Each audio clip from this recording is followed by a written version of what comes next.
Welcome aboard, Giants fans, to episode 62 of Talk is Cheap, our New York Giants podcast right here on NJ.com. I'm Joe Giglio, joined as always by James Cratch and Dan Duggan. They cover the Giants for NJ Advanced Media as we get set for the final week of the preseason and move forward towards week one of the NFL season. We'll talk about a little bit what happened in the game, the concern around the Giants off of week three in the preseason, a new player, which is an old player, coming back to the fold, and kind of look forward to how this division has shaped up. James, how are you today? I am excellent, Joe. How are you? Doing well. Dan, how you doing, man? I'm doing great. How you doing? We're doing well, and I think Giants fans out there probably not doing as well maybe as us right now. There's concern out there. You guys were there Saturday, the Snoopy Bowl. Regardless of who won the game, the Giants, it felt like they came away with the loss. The offensive line, again, was a concern. It felt like Eli Manning didn't have any time back there. This goes back to the Buffalo game in the second week. And, we talked last week, guys, about is it early? Is it just preseason? Do we be concerned? Ben McAdoo seemed concerned when he spoke to you, when he spoke to you guys. And then, of course, we're doing this podcast on a Wednesday. On Tuesday, the Giants brought back an old friend, James, in Will Beatty. Your thoughts on the offensive line and your thoughts really on how they had tried to address it here with the return of Will Beatty on a one-year deal. The offensive line has really struggled this preseason. And I know Justin Pugh, I think, spoke on Monday and said, look, we don't really game plan.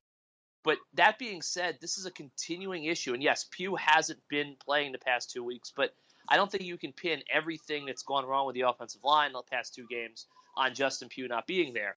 They needed to make something happen. And they made something happen on Tuesday, bring back Will Beatty. I didn't see this coming. I don't think anybody around the team saw this coming. But, when desperate times call for desperate measures, and I don't want to say necessarily that they're desperate by bringing Will Beatty back, but clearly that was not something that was in the cards for 6 months that they decided they had to go do. No, it wasn't. And this seemed like something that wasn't going to happen. And Dan, it seems like Beatty is going to be open to playing something other than left tackle, which he didn't seem too keen on maybe a year ago. Times change, situations change. He wasn't on a football team, so that adds to it. Do you think Beatty can be the answer here? Or do you think the Giants' offensive line issues goes beyond maybe adding one player to play right tackle?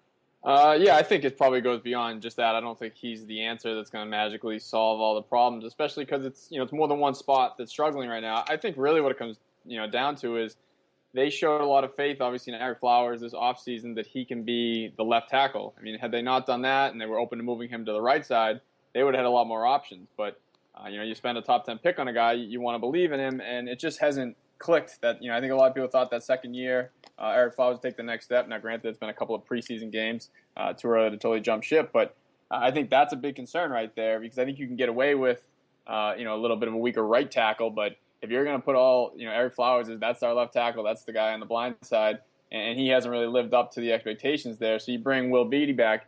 He's not going to play left tackle. So, again, is he that much of an upgrade over Marshall Newhouse? And again, Beatty hasn't played football in almost as long as Victor Cruz. And, obviously has to get into football shape before we can even talk about him, taking the right tackle job. So, I think this is a depth move. I think it is a sign of desperation a little bit because, again, this is a guy you cut ties with 6 months ago and wished him well on his way out the door, and now you're bringing him back. So, I think it's just a sign that this offensive line has more questions than answers, and obviously with the regular season fast approaching, that's not a good position to be in. It's not, no, and I think that's probably a good way to put it. The fact that they brought him back, it doesn't show they're in a good spot right now. And as we look forward here, James, with this offensive line, how big of a problem do you think it could be when the season opens? Do you think they could get it together? And really what I want to get from you here, too, is Ben McAdoo's comments the other day. We're still learning about Ben, right? We're still learning how he reacts to situations, how he motivates players, sometimes maybe through the media. We knew what Tom Coughlin did, and you can kind of understand what he was saying most of the times because it had been so many years of the same type of stuff, same type of reactions. McAdoo, it's all new now. What did you make of McAdoo and his concern that he took public? He didn't downplay. He didn't say, yeah, we'll be fine on the offensive line. He basically said, we're struggling right now, and called out the tight ends as well. So, one, do you think they're going to be okay here, or is this going to be a problem? And two, how McAdoo handled it? I think this definitely could be a problem for them this year. Look, they were a top 10 offense a year ago, and they basically had the same offensive line. But when you look back at all the issues they had last year as an offense that really hurt them, red zone efficiency, 4-minute offense where they were unable to run out the clock in games where the defense, they had a lead and the defense blew at the end. Short yardage, all those things you have to run the football in order to succeed at, and they have failed miserably at running the football this preseason. They average less than half a yard a carry against the Jets. That's just not going to get it done. As for the way Ben handled it, right after the game when they beat the Jets, he came in the press conference and he called it like a gutsy win. That was some sort of buzzword that the Giants were kind of using the past few days. But then he really didn't respond to any of the questions about, asking for a critique of the offensive line. He kind of went with, I got to see the film thing. And my thought process was, well, if we're going to have 16 games in a regular season of him saying he has to watch a film before he talks about things, it might be tough. But then on Sunday, he did the conference call with the local reporters, and you're right. He came out and he basically said that he believes they can correct these problems, but there are problems. And he did call it the tight ends, which intrigued me.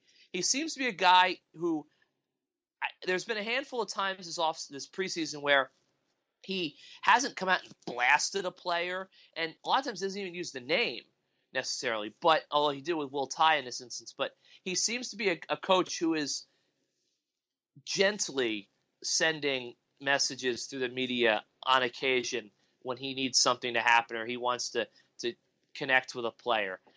Going back to what Dan said about Flowers, I understand that he struggled last year as a rookie at left tackle. And I understand that he's struggled this preseason at left tackle. But people have to understand that these things don't happen in a vacuum. The Giants drafted Flowers with the number 9 overall pick because they believe he's their left tackle for the next decade. They were going to play him at right tackle last year, but then Beatty got hurt, so they put him at left tackle. Their stance on this is, why would you have Flowers play left tackle for a year, move him to the right side, which offensive linemen in the league will tell you the footwork, the technique is drastically different. It's not like you just flip everything on the right side. They're two different positions. Why would you move him to the right side to then move him back to the left side for a guy who's already struggling on the left side as it is? So, look, if Flowers is another poor season, then yeah, the Giants are probably going to have to sit down and have a tough conversation about whether or not this guy truly can play left tackle or they have to move him to right tackle going forward. And you know what? It's entirely possible that a lot of these fans who are ripping Flowers are right, and that he is going to end up being a right tackle, and he's not going to work at a left tackle. But I don't think the Giants are in a position where they can just throw their hands up and give up on this plan. I mean, they drafted him number 9.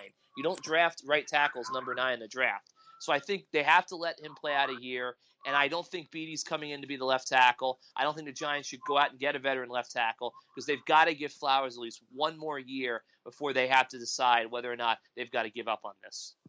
I think that's fair, and it's probably more of a long-term concern, right? Like you said, James, they're probably not going to make this change if they had to or thought about it this year, so they're going to have to kind of live with what they have for this year and move forward with it. All right, so the Giants' offensive line's been the big story. Will Beatty's been the big story coming back now, but there was some good on Saturday night, and it has nothing to do with the score. It's the fact that Victor Cruz took the field for the first time in almost 2 full years. I mean, I remember being there in the building in Philadelphia almost 2 full years ago in that October Sunday night game. He went down. We haven't seen him actually in a game since.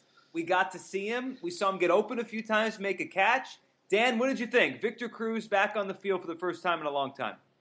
Yeah, I think it was about all you could expect. I mean, obviously it would have been nice if they could have gotten him a few more balls, but again, with the way this offense is operating, nobody's getting many catches. And I think really the biggest play he made was the ball that he didn't catch, but he had beaten his man on a double move. I think everyone remembers that play, and Eli just couldn't get the ball to the outside where it needed to be because he was under pressure.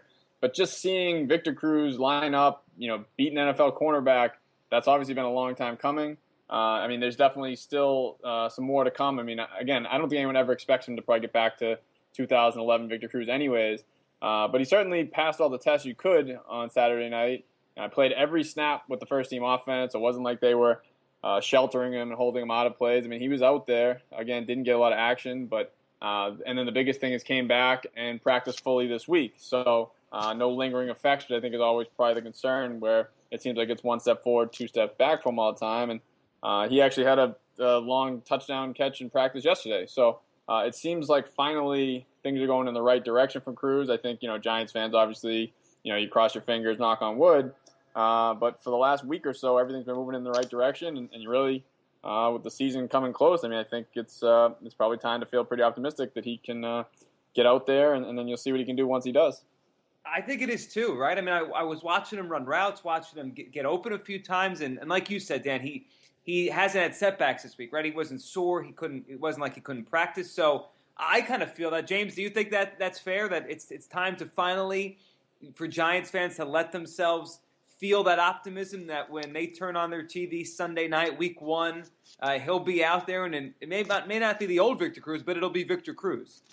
Definitely, I think that none of us know what type of player Victor is eventually going to be, but that was a big, big, big, big moment for them on Saturday night. That Victor Cruz got through a week of practice, he got on the field, he played in the game, he came out unscathed. Kind of a moral victory that he had that play where he beat his man downfield. He did a good job with that. He had the one catch. Dan's right. They didn't really target him as much as I thought they would, but he had the catch. He got tackled. He got back up.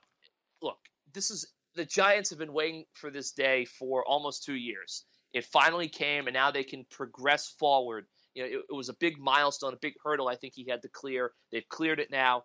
So now they push forward, and they can finally try to find out what type of player he is. And I think with Cruz, anything the Giants get from him this year is gravy, and they've got to approach it that way.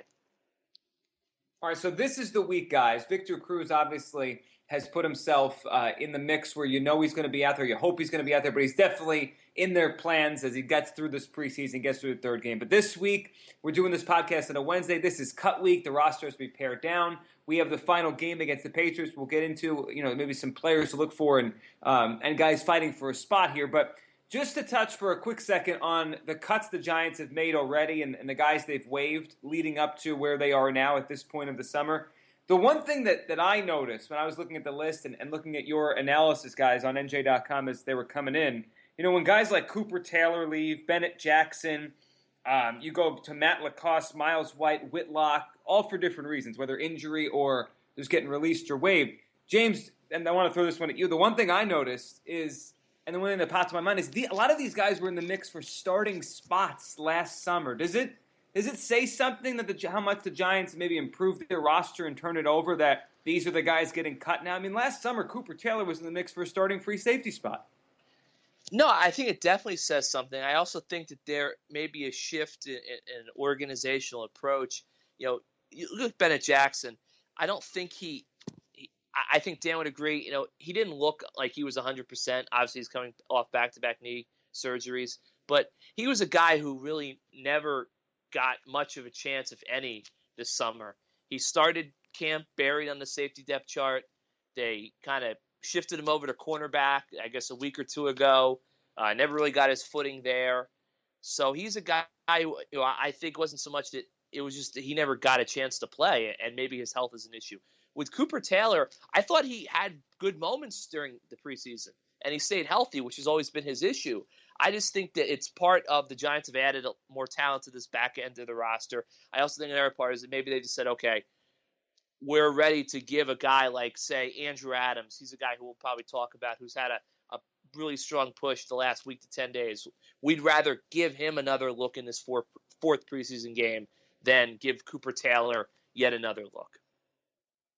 Right, which maybe that isn't. Maybe it is an organizational shift and the different ways they're going to go about putting together this roster. So as we go into the game, which, I always think the fourth preseason game, very few fans that, really sit down and watch unless there's a very interesting rookie or something unique to watch in the game. Like maybe Rams fans will watch Goff if he plays or something like that. But for the Giants, this is always the game I feel like a lot of fans kind of skip out and make sure no one actually of any significance gets hurt, and then all of a sudden you look forward to week 1. But there probably are some positions here, Dan, where there are players fighting for a spot, or the Giants probably have to make some decisions here based on, are they going to take this many at this position, that position, as they pare down the 53? What are you looking for, Dan, against New England on Thursday night? Yeah, maybe I'll take a look at the offense and James can do the defense so we can kind of just bang through some of these positions. I mean, a lot of them obviously are starting to become clear, and I think it's down to one or two guys for one spot now that this first 15 guys have been cut. So, I mean, obviously quarterback's not an issue. I would say running back really starting to become clear that it looks like Andre Williams has the edge over Orleans Darkwa, and I think that was one of the bigger questions all preseason. Darkwa didn't do himself any favors with kind of being responsible for a blocked punt last week when special teams is kind of supposed to be his edge. And he just really hasn't gotten any carries all preseason, so I think the writing's probably on the wall there. Wide receiver, Tavares King has really kind of ended that competition in a lot of ways because he's the only guy who's translated what he did in camp to the games with the 2 touchdowns against the Jets. Assuming, again, it always comes down to a numbers game, but assuming they keep 6, I think a guy like Roger Lewis, who had a great start to camp, might be on the outside looking in. And obviously Cruz's return impacted that position too, because when we were making some of these projections earlier, you had to kind of prepare for the contingency that you might not have Victor Cruz, at least to start the season. Tight end's been just a factor of attrition. I mean, they're going to have to go with what they have and actually really just hope Will Johnson can come back to give them a little depth there. And offensive line, obviously the Beatty signing is going to bump somebody off that bubble. I don't think there've been any tears shed for any of these backup offensive linemen who get cut based on the way they performed this preseason. But so I don't think there's a ton of positions where it's you're going to lose any sleep over guys who get cut. I think the one guy that a lot of fans are probably excited about is Roger Lewis, and obviously he still has a shot. And I think that it's you get one more opportunity, so maybe he turns some heads on Thursday. But I think that's probably the main guy I'd be interested to see as far as Thursday night and into the cut downs on Saturday. Yeah, wide receiver, and before you go on, James, I always think wide receiver is a fun one for fans to watch, like when there's a guy coming out of nowhere, because every time the guy makes a big play, it stands out. Meanwhile, if it's a different position, it might be tough to really gauge it. But like if Roger Lewis makes a big catch or two, people will get excited about that. Go ahead, James. I was going to say, wide receiver to me is a really interesting position because Tavares King is a veteran. He's a guy who's been in the offense for a year because he was on a practice squad last season. He said he doesn't believe he has any practice squad eligibility left. My gut is that he's pretty much wrapped up a 6th spot on the team because his experience and the fact that Lewis, while he's had a very good preseason, he's missed a couple opportunities to make plays in the games, and he comes from a spread offense in college. It's a big leap, to the Giants system. But when I look at the wide receiver group, Darius Poe, Roger Lewis would seem like 2 no doubt practice squad guys if they get through waivers. They don't make the 53. But for me, the key is what they do at Anthony Dobley. He's a guy who, like them, hasn't necessarily done anything big in the games, but we see him in practice.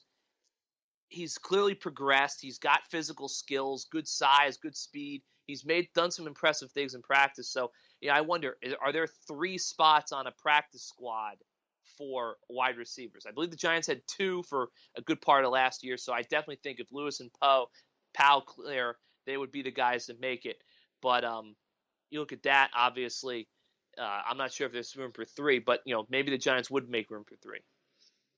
How about defensively, James? Where are you looking at maybe a numbers game? Corner, safety? How do you think they're going to pair this thing together? I mean, I think the big names, it's all set. I mean, that's kind of where the Giants want to be at this point, not to have to make that many decisions. But based on this game against the Pats and all you've seen all summer, what are you looking for as they try to figure out how to set the 53? A cornerback, there's some interesting stuff there. I mean, obviously, DRC, Janoris Jenkins, Eli Apple, they're all going to make the team. I tend to think that Trevin Wade will make the team as a 4th cornerback. I think, we've talked about this a little bit. Leon Hall, he's got a concussion right now. He's probably not going to – I assume he's not playing Thursday. He really hasn't played all that much in the preseason. So he was a guy that they signed, and there was a lot of excitement about, bringing in a veteran, Pro Bowl guy who to be the slot cornerback, but we haven't seen much of him. And it looks increasingly like they're okay with using DRC as a slot corner and having Eli Apple start on the outside. So I think Hall's going to make the team, but I think he's not a guy who's a lock that I maybe would have said he was a couple of weeks ago. And, but I think those are the 5 guys there. Dante Dion's had a nice camp. I think he's a practice squad guy at this point. He's had some missed plays in games. As for safety, another intriguing group. You've got Darian Thompson, you've got Landon Collins, you've got Nat Burhay. They're locked in. Justin Curry, another guy who's been around the block for the Giants, missed last year with an injury. He's still on the team. He's making a push. I still think Michael Thompson, the 5th-round draft pick from 2 years ago, it's his job to lose. But Curry's there. And as we mentioned, Andrew Adams, undrafted rookie out of UConn, made a really nice push the past few days. But I think it's probably not enough to make the 53. Definitely a practice squad guy. Another intriguing spot in the defense, beside the linebackers, which we'll get to in a second, that 4th defensive tackle spot. I have no idea what's going to happen there. I don't either. No, go ahead, Dan. No, I think Coleman and Milhouse, 2 of the guys who got cut yesterday, were guys I think at one point or another we both had on our 53 man. Yeah. So I guess it shows how much that was tough to handicap. I mean, Milhouse, undrafted free agent, was running with the first team in the first practice. And you're like, oh, no, when Snacks was on PUP, you're like, oh, wow, they must really like this guy. And then obviously, 4 weeks later, he's the first guy out the door. So, and there's always strategy. You can't always just take it cut and dry. Oh, they cut this guy, they must not like him. You never know what they're trying to do and sneak a guy to the practice squad, whatnot. But, that 4th defensive tackle spot is definitely just a complete crapshoot. And like I said, it's kind of funny that 2 of the guys who we were highest on are already gone. So shows that it's a little bit of an imperfect science trying to predict the roster. And hey, they might surprise us and keep 5 for all we know. That could be something that's out there too. So, they carried 5 at the beginning. I think when they set their initial 53-man last year, they carried 5. I have them carrying 4 because I think they're going to have to carry 7 linebackers because that's a group where, there's just a lot of question marks. There are. I mean, that's always what this time of the summer is, right? You're trying to pare down those question marks and figure out exactly what you have. And I think we could wrap with this based on the idea of things changing over the summer. I want to get both of your takes on how the NFC East maybe has shifted or altered or maybe not exactly what we thought it was maybe 5 weeks ago when this whole thing started, when summer ended and training camp really began. For me, obviously the biggest news is Tony Romo out again and now Dak Prescott, and he's looked really good, albeit being the preseason. So can the Cowboys survive with him? I'm guessing they might be able to more than they have in years past. The Redskins won it last year. I think they're at least a solid team. And the other thing that's opened my eyes this preseason is the Eagles look like they're going to be able to play defense this year, which has not been the case with them for a long time. I don't think they're really that good, and they're limited offensively, but they're going to be difficult to play, I think, with their defense. And this, I just feel like the division is really tight. I mean, we kind of knew that, but it feels tighter to me than it felt 5 weeks ago. James, how has the NFC's changed to you? Or has it? Maybe it hasn't. In terms of look, I'm still sticking with the Redskins to repeat as division champion. Nothing's really changed my mind there. The Cowboys are interesting because you're right. Dak Prescott's looked mighty good in the preseason, and they're going to get Romo back at some point. But they say Romo's probably out 6 to 10 weeks. Well, the first 6 games for the Cowboys: Giants obviously in week 1, at the Redskins in week 2, Bears at home in week 3. I think Chicago could potentially be a sneaky playoff team contender. Then they've got the Bengals at the Packers in weeks 5 and 6. That's a tough stretch. And if Romo misses beyond that 6-week time frame, they're going to play the Eagles. They're going to play the Steelers in there. So Dallas, even if Dak Prescott plays well, they've got a tough early schedule. They could be out of it by the time Romo gets back, which I think would be basically a repeat of last year where Romo came back, but they had lost all those close games, and then when he got hurt again, it was over. The Giants, I had said on Twitter, or I think I said in the podcast, I'd upgraded my record prediction to 9-7. I'll make my official record prediction next week after we get through this cut down day and everything. But I just, that the offensive line, the run game, it just bugs me a little. The Eagles looked really good last year, and we all know what happened. I think Joe's right. If they play defense, they're going to be a tough out. I still don't think the Eagles are going to contend in this division, though. I think they're going to be a tough team to beat, but they'll be 3rd or 4th. So I'm sticking with the Redskins as the favorite to win this division going into the season. I don't know about you guys. They'd probably be mine, and I think we just have this. I think the last time a team won back-to-back NFC East crowns was 03-04 with the Eagles. So I think there's this tug to just say, okay, the team won last year. You have to pick someone new again. I think the Redskins might just be the best team overall, but to me, it feels more even than it has in a long time. Like, I don't know if there's a bad team. I don't know if there's a 10-win team in this division. Dan, how has your opinion changed on the division over the summer, or maybe it hasn't? What are you thinking as we sit here about a week away?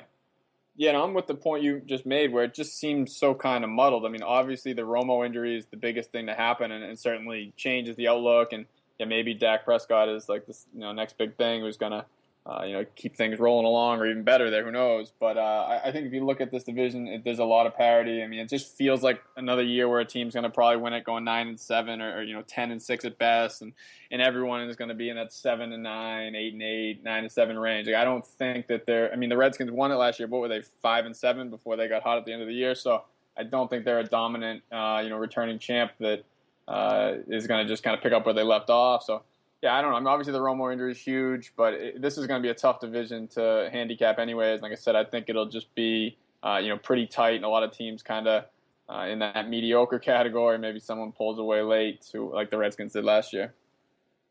It could be. And if that's the case, well, even if the Giants have warts, which they obviously do, I mean, they just signed an offensive lineman this week, they're not going to be buried, right? They have enough talent. They have Eli. This should be a season where everyone's probably, like you said there, Dan, everyone's in it. So we have one more game. That'll be on Thursday night. We did this podcast on a Wednesday. And we'll be back next week to get ready for week 1, talk about the game, predictions, season preview, the whole thing. So we'll do that next week. James, have a great week. Have a great Labor Day, and we'll talk again next week. You too, Joe. Thank you. Same to you, Dan. Have a good one. Yeah, same to you. Thanks, Joe.